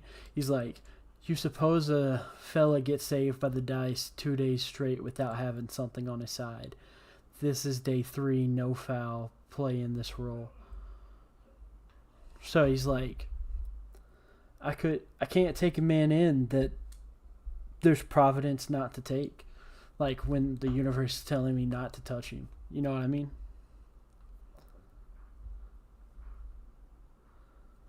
That definitely makes sense. Yeah, and he's just like, if you roll anything but a 1, we'll go get Straw Hat. If it's a 1. And then I'm convinced that he is messing with the dice. Because, like, he has gravity powers. There's no, like, it makes so much sense that he'd be able to. And then we get the whole Luffy wakes up. He's just like, yeah, I'm not leaving without making sure Kyros and, Rebecca are back together and get to live how they want to. Because that's part of the reason I did this. And I love that he's eating and explaining and getting mad all while sleeping. Like, all at the same time. Yeah, pretty much. That's true. That's very true. He was doing that. Yeah, and then we see, like, the nihilism of Kyros. Like, it's not what you think of normal nihilism. It's more like, it's just, my daughter deserves so much better than anything I can do. And he doesn't realize that his daughter needs him. Like, because he thinks that he's too stained with blood to be worthy of being with his daughter. It's him maximizing his bad things he's done, but also forgetting all the good that he's done, while simultaneously forgetting that. Because it's like, you know, you go and look at Kyros and all the stuff he's done to this point, you can literally say that he's done more good than bad. You might have killed people, but, like, bruh, you talk about your daughter, like, your daughter wouldn't have been alive for the most part if it wasn't for you. And she didn't even know that was you. Yeah, and then it's the other part of it that people don't talk about is that it doesn't really get brought up, is that like, it's his past, it's not his future. Like, his future is Rebecca. So like, sure, he did something bad in his past, but he's more than made up for it, like, tenfold. More than made up for it. More, like, completely made up for it. Like several fold. Even leading, because he was the leader of the resistance, of the Tontadas and stuff that was coming around. Yeah, and then he raised her after the mother's death. Literally after she, not even knowing that she had a father. You know, she even pushed him away a few times. And he still followed her and kept watch on her. Yeah, like, it just works out too well, in my opinion. To just look at it in that black and white like he does, unfortunately. And Luffy knowing all of this, you know, taking all that into consideration, like, and it goes back to the type of stuff, you know, like, when you look at it, the pirates and stuff that we've been shown in One Piece don't do this stuff, you know, like, they don't, like care for people enough to go back and put their own, like, well-being on the line for something like this. Even his own crew at times will tell Luffy that he's doing the wrong thing when he's putting unnecessary things, like he's supposed to leave instead of doing stuff. Like, there's a couple fights that they wouldn't have gotten in if Luffy would have just left with them instead of just fighting. But that's been Luffy's character to this point. He always goes for what's right, and he tries to leave things in the best shape possible before he leaves, even though he might have destroyed the city in the process. But hey, at least your tyrant isn't over you anymore. Wink, wink, nudge, nudge. You know, but he goes out of his way in the midst of while the military is trying to chase him and pretty much bring him down to go and pull Rebecca out of the royal palace. You know, pretty much could have made him an enemy of the city again, but it didn't while he's leaving, because it ends up making a stir in the city that the princess got kidnapped again all of a sudden. Also, another aspect that people don't really talk about is, like, what that had to do to Rebecca's self-esteem, because Rebecca saw it as she's not worth her dad's trouble. Like, she starts crying. He's like, does he not want to live with me? Am I nothing but trouble to him? Because remember, her lifelong dream was to live with the toy soldier that raised her. Yep. And now that she knows that's her dad. Yep. All the memories came back. So it's So like, now she wants nothing. Now she wants nothing to make things right and have a good life with her. Was the toy soldier who took care of her, but now she knows that was her father that took care of her.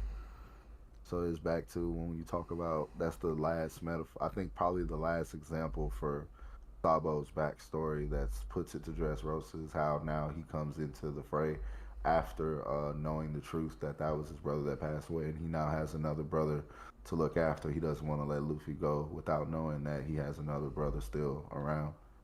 Just like how she doesn't want to go. It's on her really on this part. Like she doesn't want to live her life knowing that she still has a father out here that she can't be a part of, and she doesn't know why. And this is like Luffy also like pushing her towards it, like saying "F that, Kiros." Like I ain't finna leave here without you being with your daughter. I don't care about these little semantics, these little stupid stuff you got going on about you feel tainted and all that. No, you finna be with your daughter. I ain't just go through all this for you not to be with your daughter. And it was the same thing, like how Luffy Sabo pushed the tempo because Sabo couldn't have not been there. He pushed the tempo and went and found Luffy to let him know that hey, you got another brother out here. So Luffy pushed the tempo, went and got Rebecca and put her in front of Kiros. Like, no, y'all finna live together. yeah, and then what she says to Kiros, she's just like, "Why are you lying? I'm not the daughter of some random prince. I don't know who that is." And then she tells him she doesn't care how many people he has killed, even if his hands were permanently stained black with blood. She only has one father, and that's Kiros. Yep, And it makes Kiros breaks down into tears. yep. That's what I'm saying, man. That's real Uber Minchi there. Yeah, Real well, we're Uber about to Minchi. get into the real Yeah. Uber Minchi part Oh, yeah. Go ahead. in a You want to lead second. it in? I already know. Oh, you Like still when got we get something on else? the ship, like we got a couple more things to cover before we get into like The the real big part. thing. Go ahead. Yeah. So they have the get Luffy the hell out of there plan. Uh huh. I'm That was not gonna with with the that Tontadas. was with Also, Luffy yeah. fixed racism in Dressrosa too randomly Oh yeah. with Oh the yeah. He Tontadas. made the Tontadas like cool as Like hell. they're Like legit pretty just much citizens of stars. Dressrosa now. Well, not just citizens. You remember the Tontadas had a special role. They kind of served the king too. They're like a what do you call it? Like a not I wouldn't say like a special military unit. They're like a division kind of. Like they served the king and stuff too. But they ended up getting exiled during that whole Doflamingo thing or whatever. So their past is pretty dark. But then they ended up coming back because they were supposed to serve the king, and only the king was supposed to know about them. But now it was Yeah. supposed to Now be they're that way. just But like now it's like actual citizens. And then we the get whole the sad citizens thing know where we about them learn and that they accept them. where Sengoku tells Law that he's free to go because and he lets him know that Corazon was his adopted son, Hmm. which is kind of sad. Like you see, like so he sees like that he's somewhat related to Law now that he knows that Law is the one that And Corazon did all that stuff yeah, from. yeah. And it's crazy too because to have this conversation when you went back and when Isho told Sengoku that they decided how they was gonna get Straw Hat just off a dice roll to go back into this. You bring this. I remember this conversation now that Sengoku and Law had. This is the same conversation when Law revealed to Sengoku that he was a member of the D Clan and he didn't even know. So it made him realize, feel like that everything that he did in that process, like letting Corazon go against his better judgment and all that was kind of worth it. It was like his closure to all of this because he was the one who taught Corazon about the Wheel of D. He was the one who sent Corazon back into the hell that was Doflamingo's clutches. And for the longest time, he kind of felt like that he had did Corazon a disservice and a disjustice by doing that to him because he feel like he got him killed. To have Law come around and tell him, hey, the kid that he saved, that he put his life on line save for, was a member of the D Clan the whole time. Yeah, but also he said like he clearly knows something about it because he like Of pauses course. and says, "I don't know anything about the D Clan," but then he tells Law just like, "I'm certain that he didn't love you just because D was in your name, And then he says, "Don't you ever attach a reason for the love you received." Yep. Because Law thought it was just because of his name. He was a member of D Clan. Yeah. Nah. And Which is, that's true as hell, man. Like Cordon, man. I wouldn't have thought that. Like watching, I never thought that watching that. And then you're right. You just put it a little more into perspective for me. Like Law probably thought that too, like the whole time, because it's just yeah, he how probably just Cordon. thought it was circumstance Yeah, that he was just he doing took a all that. liking to him. Man, yeah. Nah, that's a good full circle moment there too. I ain't think about that like that. And then the Isho picks up all the rubble in the Bruh, that's what entire island. I ain't gonna lie. It was at this point where I realized that man probably could have wiped the whole dress roast off if he wanted to. Yeah, yeah, he Like, probably could have like just been like, "Yep,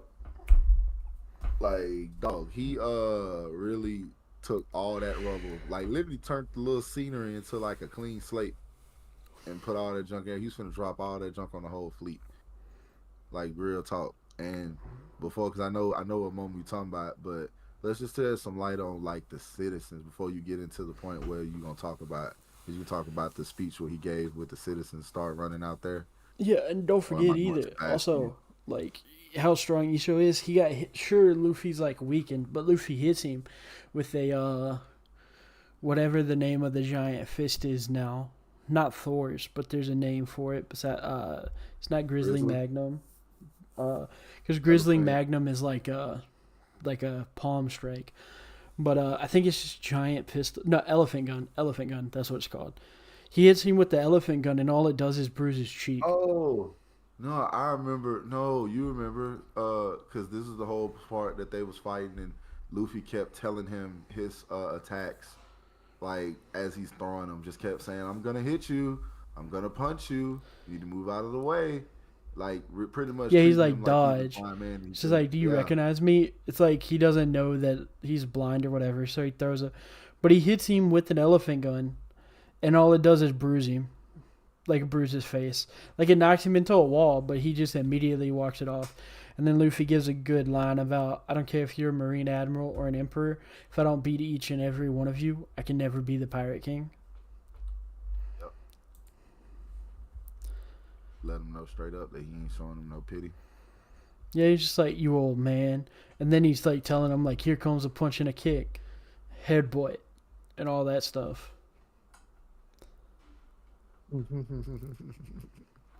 As he shows him pity. It's crazy. But no, like this type of stuff that was going on, because you talk about all the stuff that Luffy had did up to that point, and cause even then, like, cause they plans looked like they weren't gonna fall through, cause they had to end up running up out of there from Ichigo, and then that's when all the citizens start coming down. And I know you got the quote because I know pretty much how it went. Um, the citizens end up coming down. They all was thinking they was gonna go destroy Straw Hat with them and two, but it ended up being the complete opposite. And the only person who knew that was Ichigo. I'm not sure off the top of my head.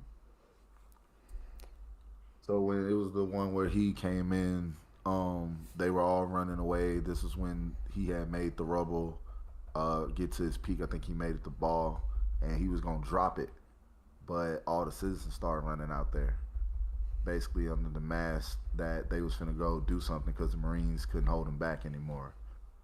And as they're running down, they're all shouting, "We're gonna get you, Straw Hat. You're not gonna take our princess without facing the consequences." And as they're Oh running yeah, by, where they Ichigo, of attach course, themselves to all the boats. Also, the yeah, manga shows off something that I completely forgot about that I just noticed. so It shows how Isho sees things. yeah, they did that. That was how they interpreted it in the anime. They interpreted it just like I that in the totally anime. forgot about that. But And yeah, that was the moment in which he can that was the see same moment like in which in like sonar. he can see their hearts. Yeah, he can see their hearts, and he can see like pretty much the 10 of their emotions. And like before you even talk about how like how he responded to that, one thing that was crazy because he ended up seeing how they pretty much like, no, we gotta help Straw Hat. We can't let him drop that rubber on him because he saved us. And like this was the first, like watching this again showed me this was the first time that citizens went this far to thank Luffy for what he had done. Yeah, Like really, this could have been Green Bull right here. I firmly believe if Green Bull had a power like Ichiro's in a situation like this, he would have still dropped it. yeah, he would have. And Ichiro then, care about the citizens so much to the point that he well, heard also them. He he's took the using it as time an to listen to them. excuse too, because like he realized what they're doing, and he's just like, those cheeky bastards. You're actually giving me an Yeah, excuse where I don't have to chase Straw Hat anymore. Like he was yeah. actually like And it was happy. it led up into the it led up into that monologue he gave where he's pretty much talking. He pretty much said something that's like resonated. Because if you know anything, you know Ichiro made himself blind. He wasn't born blind. He made himself blind, and he actually wished that he hadn't done it just to see the face of somebody who he revered Yeah, as super kind. like how he says it is Straw Hat Luffy, honest to a fault. Everybody seems determined to save you. What kind of man are you? What color is your hair? What face, right? What's the Yeah. shape of your eyes? What features do you wear? I suppose I shouldn't have closed these eyes. Now I want to take a look at your face. And then it's like the anime version is like, I wish I could see how kind of a face you have. What kind Or of face it's you like, I have? wish Yeah, I could I'm see your just face because I'm sure it looks very kind. and that's that alone, bruh. Cause I can't remember. I didn't Yeah, read the because doesn't he entire blind history as himself because he was tired of he seeing the blinded horrors of himself. war? Yeah, yeah.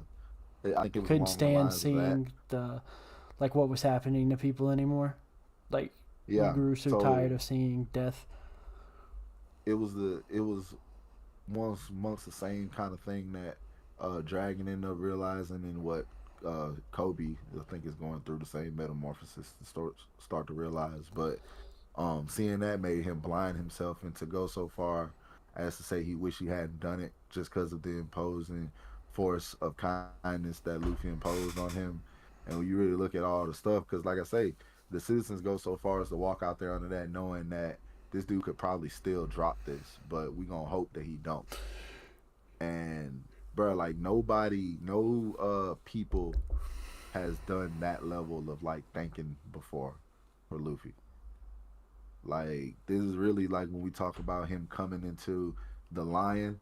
This is really also really him coming into himself as a pirate, like coming into that great pirate stature that we're starting to see that he wanted to get to. And that was another thing that I saw notice with Usopp, because Usopp's dream is become a brave warrior. You saw earlier on when they was trying to get the rubber together. You know, there was a scene that I noticed in the anime where he was on the back of I don't know who. Like he was, I don't think he was still with Hiruden. I think he was with somebody else. I can't remember. Oh, he was on Hack's back. Hacks. Yeah, you're right. He was on Hacks back, and then they still called him God Usopp, and he was still telling them like giving orders and telling them what to do in a way of him like kind of putting his own fears aside and telling somebody else the right thing to do. So it's like he already kind of living his dream in a way, Well, and no, this is remember like what I he say. pretended to be paralyzed from exhaustion Yeah, but it's still Usopp at to the get end of the day. carried, You know what I'm saying? which But is pretty him funny. doing the stuff now, yeah.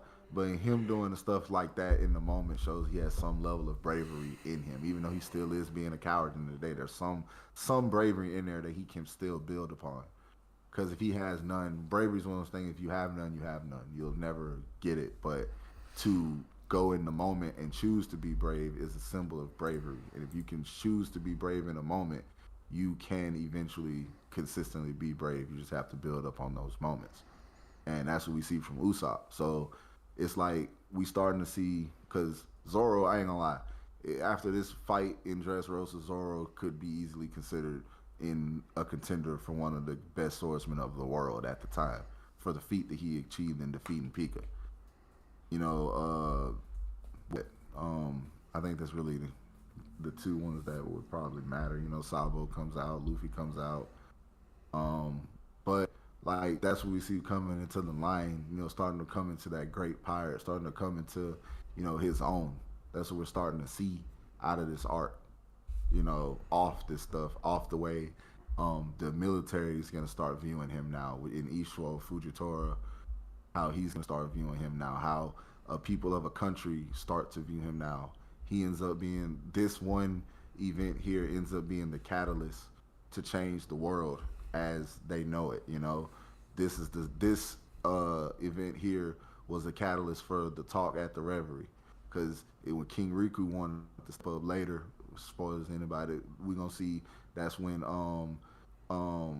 what fuck Neptune gonna want to step up. That's when Cobra gonna want to step up and talk. And it's all these people talk that have been affected by Luffy. This was the catalyst that made the straw that broke the camel's back. That's gonna end up being all of that. And it's just fitting. It's really fitting when you talk about Luffy becoming the lion. This is where the stakes are high. Everybody you go against is going to be somebody that's going to be able to really contest you and really, test your mantle and test your abilities. That's what everything going forward from this point is supposed to be harder.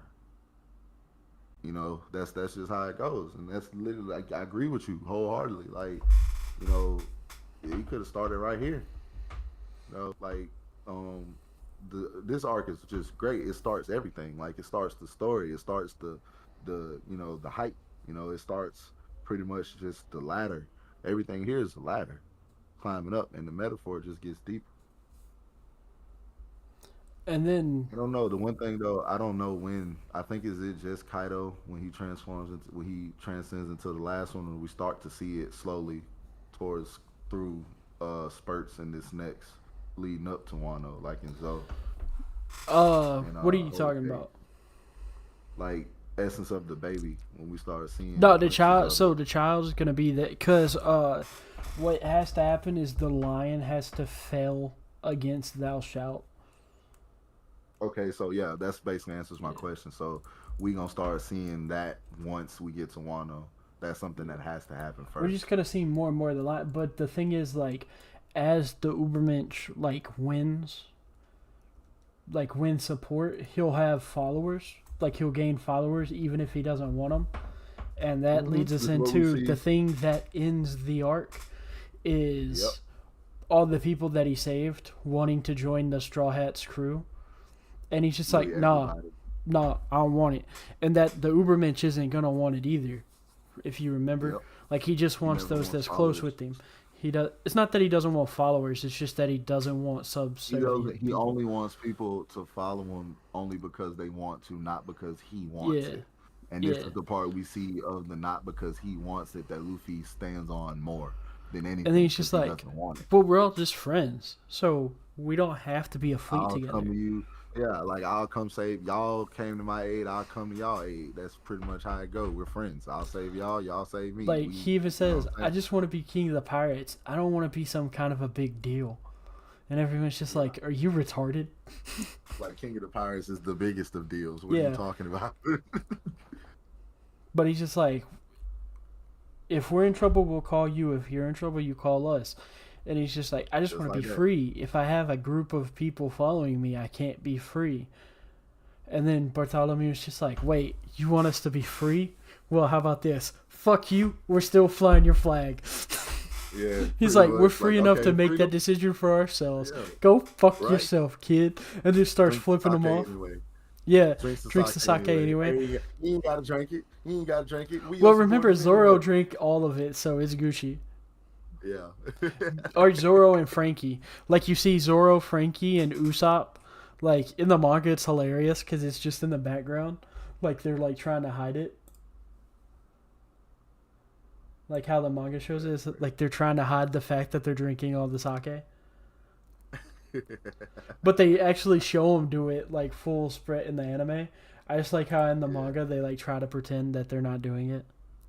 Makes it funny. That's true though, man. That's really the whole quality of the Ubermensch is really shown, like, a lot in these little 25 episodes, man. Like, this is pretty much encapsulates the metaphor in these 25 episodes that we watched, and it's just everything down to you see it, man. Like, he really like he's really carrying, like he still shows camel essence, but he carries it so well now that it doesn't look hard.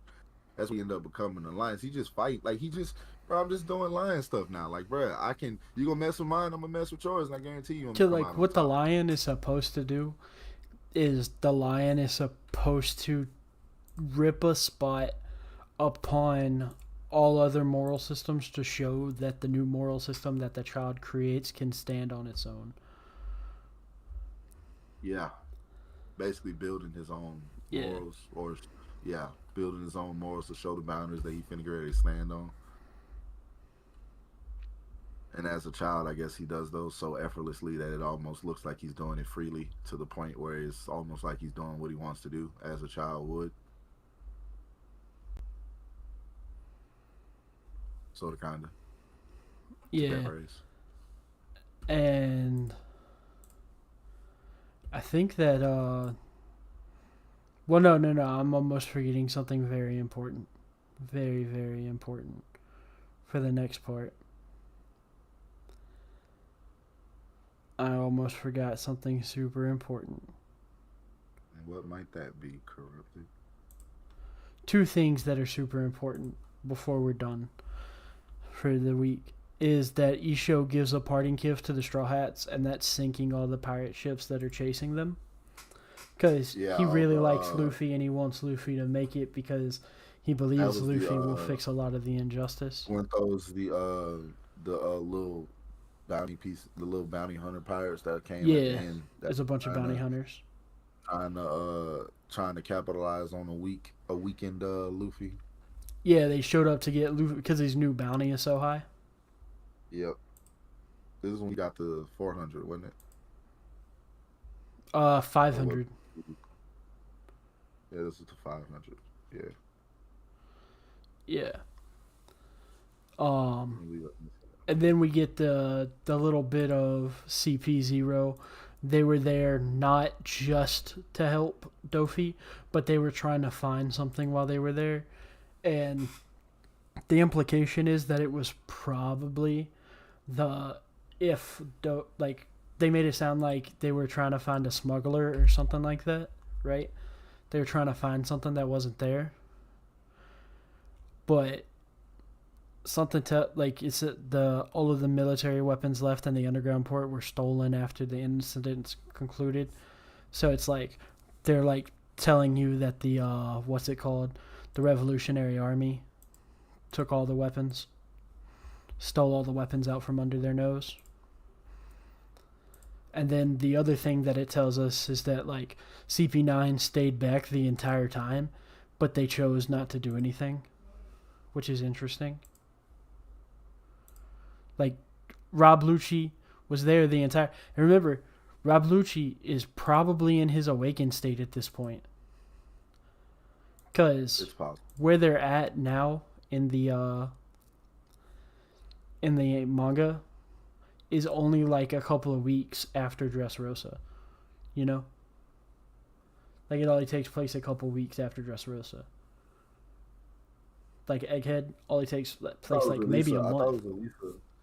I thought it was at least a month, because wasn't they in Wano for like 3 weeks? What's Or it called? 2 weeks at least. I think it's 4 weeks. Because then Because I what's it know, called? no, because it Tashigi. took 2 weeks. It took 2 weeks for them just to travel. The I In one of think those Zoro 2 weeks. was in Wano for 2 weeks. Because it took them 2 weeks just to travel, like at one point, if I remember correct. But the big thing is Oh, Tashigi. no. We see when we saw Tashigi here was Smoker talking about he's glad that he didn't let the Navy take credit for beating Dofi while he's sitting in bed. Tashigi says that they are 10 days away from meeting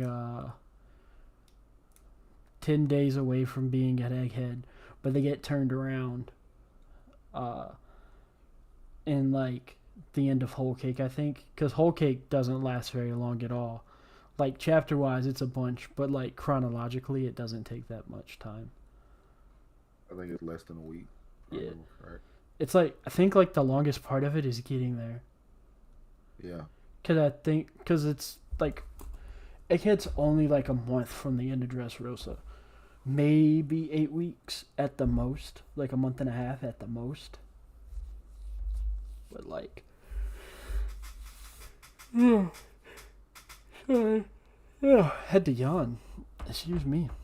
Um, but we get the Cyberpole stuff. We see that Leo is so inspired by Luffy that he makes him make statues of Luffy next to Kiros.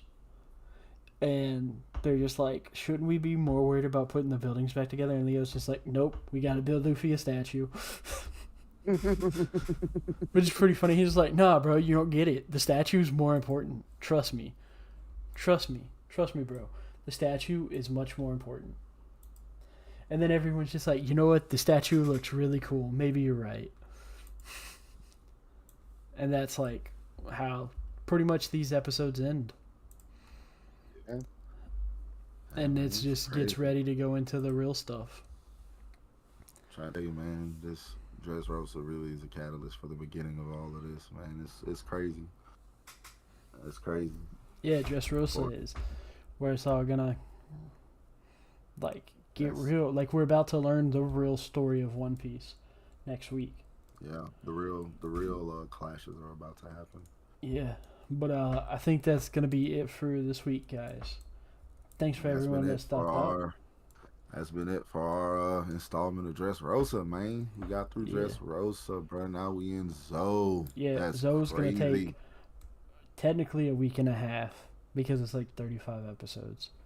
So next week and then half of the other week, and then we'll be in Whole Cake. Whole Cake will take 2 weeks, I think. Maybe 3. Wano gonna take like 6, ain't Yeah, Wano's gonna take for fucking ever, dude. we gonna be in Wano's like just- 100 and something episodes. I think it's 176 if I'm not mistaken. 176, 146. It's One a of the two. lot. I remember on Crunchyroll off the top Yeah, of my head. because it's like almost 200 chapters. Yeah, so. man. So yeah, but Thank everybody for stopping in. Make sure y'all like, comment, and subscribe. We love to hear from y'all. We would love for y'all to be in the middle of these conversations with us, chopping it up with y'all, into some little dialect and dialogue with y'all. Don't be afraid to come in, man. We welcome y'all. yeah. Thanks again for stopping by. We appreciate the support. And it's been Corrupted. The Dragon. Signing off.